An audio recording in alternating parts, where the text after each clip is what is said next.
പടവലങ്ങയും ക്യാരറ്റും അരക്കപ്പ് വീതം സ്ക്രേപ്പ് ചെയ്ത് എടുത്തിട്ടുണ്ട്. ഇത് എല്ലാവരും ഒന്ന് ട്രൈ ചെയ്യണം. നല്ല ടേസ്റ്റി വെജിറ്റബിൾ കറിയാണ്. പടവലങ്ങയും ക്യാരറ്റും കൊണ്ട് നമുക്ക് നല്ല ടേസ്റ്റി കോഫ്ത കറി ഇന്നുണ്ടാക്കാം. കോഫ്ത ബോൾ ഉണ്ടാക്കുന്നതിന് വേണ്ടി ഞാൻ പടവലങ്ങയും ക്യാരറ്റും അരക്കപ്പ് വീതം സ്ക്രേപ്പ് ചെയ്ത് എടുത്തിട്ടുണ്ട്. അതിൻ്റെ കൂടെ 1 ടീസ്പൂൺ ജിഞ്ചർ ഗാർലിക് പേസ്റ്റ്, വെളുത്തുള്ളി ഇഞ്ചിയും കൂടെ അരിഞ്ഞത്, വെളുത്തുള്ളി ഇഞ്ചിയും കൂടെ ചതച്ചതും, പിന്നെ വെളുത്തുള്ളി അരിഞ്ഞത് 1 ടീസ്പൂൺ, അതും കൂടെ ഇട്ടു. ആവശ്യത്തിനുള്ള ഉപ്പ് ഇടണം. നമുക്കിതിനി ഉരുട്ടിയെടുക്കാൻ വേണ്ടി ആവശ്യത്തിനുള്ള കടലമാവും അതുപോലെ തന്നെ കോൺഫ്ലവർ സ്റ്റാർച്ചും അതും കൂടെ ഇട്ട് കൊടുക്കുക. എന്നിട്ട് ഇത് ചെറിയ ബോളാക്കി എടുക്കാം. അപ്പോൾ ഈ മാവിൻ്റെ പൊടിയുടെ അളവെന്ന് വെച്ചാൽ രണ്ടും സമാസമം ഇട്ടാൽ മതി. ഇനി അതില്ലെങ്കിൽ ഒന്നിന് പകരം മറ്റേതിടാം. ഞാനിപ്പോൾ ഏകദേശം 3-4 സ്പൂൺ വീതമൊക്കെ ഇട്ടിട്ടുണ്ട്. ഇതിനി നമുക്കൊന്ന് ഇളക്കി എടുക്കുക. ഒരുപാട് പ്രസ് ചെയ്യേണ്ട. ഇതിൻ്റെ അകത്തുനിന്ന് വെള്ളം ഇറങ്ങും, അല്ലെങ്കിൽ അപ്പോൾ നമുക്ക് വേറെ വെള്ളം ഒഴിക്കേണ്ടി വരും. ഇതിൻ്റെ കൂടെ കുറച്ച് മല്ലിയിലയും കൂടെ ഇടുന്നത് നല്ലതായിരിക്കും. അല്ലെങ്കിൽ ഏതാണോ നമ്മുടെ കയ്യിൽ ഇല ഉള്ളത്, അതിൻ്റെ ഏതെങ്കിലും ചീരയോ, എൻ്റെ കയ്യിലൊരു കുറച്ച് ചീരയുടെ ഇല ഉണ്ടായിരുന്നു, ഞാനപ്പോൾ അത് ഇടുവാണ്. അതും കൂടെ ഇട്ട് അപ്പോൾ ഈ നമ്മൾ ഇട്ട മാവിൻ്റെ പൊടിക്ക് ഒരു പ്രത്യേക കണക്ക് ഞാൻ പറയുന്നില്ല. ഇത് ഉരുട്ടാൻ പാകത്തിനുള്ള മാവ് വേണം. അത് കോൺഫ്ലവറും കടലമാവും വെച്ച് നമുക്ക് അഡ്ജസ്റ്റ് ചെയ്ത് ഇത് ബോളാക്കി കഴിഞ്ഞ് ഒരുപാട് നേരം വെയിറ്റ് ചെയ്യരുത്. വെള്ളം ഇറങ്ങിയാൽ നമുക്കത് വറുത്ത് കോരാൻ പറ്റില്ല. ഇത് ബോളുണ്ടാക്കിയിട്ട് ഉടനെ തന്നെ വറുത്ത് കോരണം. മൊത്തം വറുത്ത് കോരിയിട്ടുണ്ട്. ഈ വറുത്തത് നമുക്ക് അടച്ചു മാറ്റി വെക്കാം. ഇനി ഇതിൻ്റെ ഗ്രേവി തയ്യാറാക്കാം. ഒരു പാൻ അടുപ്പിൽ വെച്ച് നല്ല ചൂടാവുമ്പോൾ കടുകെണ്ണ ഒഴിച്ചു കൊടുക്കണം. ഒരു 2 ടേബിൾ സ്പൂൺ കടുകെണ്ണ ഒഴിച്ചു കൊടുത്ത് അത് നല്ല പുകയുന്ന സമയത്ത് കടുക് ഇട്ട് കൊടുക്കുക. ഇതിൻ്റെ കൂടെ കുറച്ച് വെളുത്തുള്ളി അരിഞ്ഞത് ഇട്ട് കൊടുക്കണം. വെളുത്തുള്ളി ഇതിൻ്റെ അകത്ത് ഇച്ചിരി കൂടുതൽ നമ്മൾ ഉപയോഗിക്കുന്നുണ്ട്. ഇതൊരു 10-12 കഷ്ണം ഉണ്ട്. നമുക്കിതൊന്ന് ഒരു മിനിറ്റ് ഒന്ന് വഴറ്റാം. ഇനി നമുക്ക് പച്ചമുളക് അരിഞ്ഞത് ഒരു 4-5 പച്ചമുളക് ചെറുതായിട്ട് അരിഞ്ഞത് അതും കൂടെ ഇട്ട് കൊടുക്കും.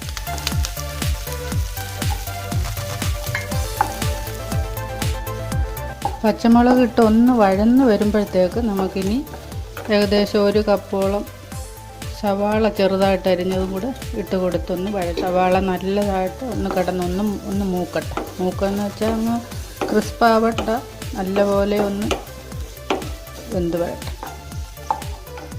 സവാള വഴന്നു വന്നു. നമുക്കിനി തക്കാളി ഇട്ട് കൊടുക്കാം. ഒരു വലിയ തക്കാളി ചെറുതായിട്ട് അരിഞ്ഞത് ഇട്ട് കൊടുക്കാം.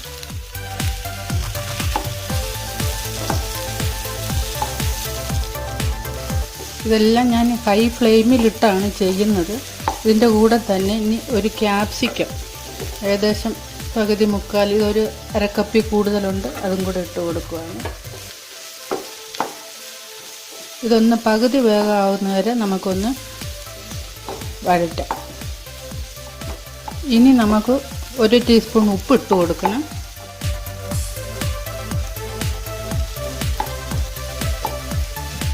അതിൻ്റെ കൂടെ മുളക് ചതച്ചത്, ചില്ലി ഫ്ലേക്സ് 1 ടീസ്പൂൺ. ഈ ചില്ലിയും അതുപോലെ തന്നെ പച്ചമുളകും ചേർത്താണ് നമ്മൾ എരി അഡ്ജസ്റ്റ് ചെയ്യുന്നത്.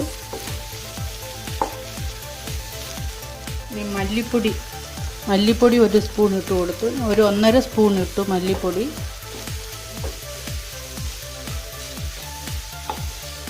അതിൻ്റെ കൂടെ തന്നെ ഒരു 1/4 ടീസ്പൂൺ മഞ്ഞൾ.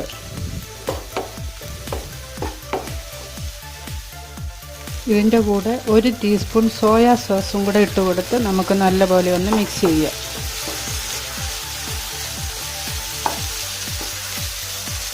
ഏകദേശം കുക്കായി. നമുക്കിനി ഒരു 1/4 കപ്പ് വെള്ളം ഒഴിച്ചു കൊടുക്കാം.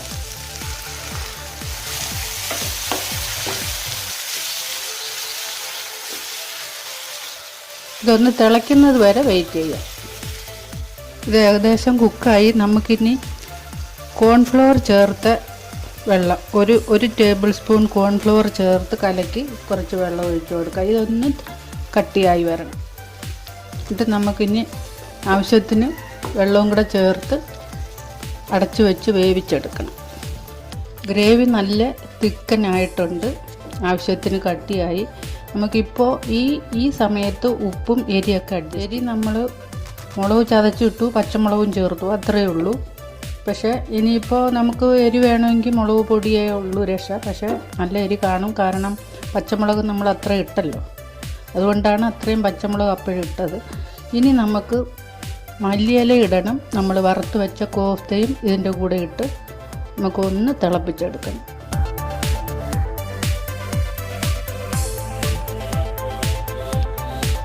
ഇലയും അതുപോലെ തന്നെ കോഫ്തയും ഇട്ട് കൊടുത്തിട്ടുണ്ട്. ഒന്ന് തിളച്ചിട്ട് നമുക്ക് വാങ്ങാം.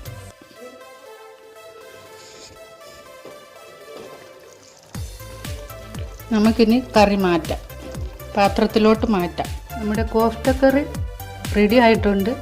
ഇത് എല്ലാവരും ഒന്ന് ട്രൈ ചെയ്യണം. നല്ല ടേസ്റ്റി വെജിറ്റബിൾ കറിയാണ്. അതുപോലെ തന്നെ നമുക്ക് തന്നെ ഇതിൻ്റെ ഫ്ലേവർ അങ്ങോട്ടോ ഇങ്ങോട്ടോ മാറ്റി നമ്മുടെ രുചിക്ക് അനുസരിച്ച് ഇത് മാറ്റാം. വേറെ സോസ് ചേർക്കുക. ഷെസ്വാൻ സോസ് നല്ല ടേസ്റ്റിയാണ്. ഷെസ്വാൻ സോസ് ചേർത്ത് ഇത് ഉണ്ടാക്കുകയാണെങ്കിൽ നല്ലതാണ്. അതുപോലെ തന്നെ നമ്മൾ കോൺഫ്ലോർ ഇതിൻ്റെ അകത്ത് കലക്കി ഗ്രേവിക്ക് വേണ്ടി എടുക്കുന്നുണ്ട്. ഇത് കട്ടിയാവാൻ ചാൻസ് ഉണ്ട്, അപ്പോൾ അതനുസരിച്ച് വെള്ളം ചേർക്കണം. നല്ല ടേസ്റ്റി കറിയാണ്.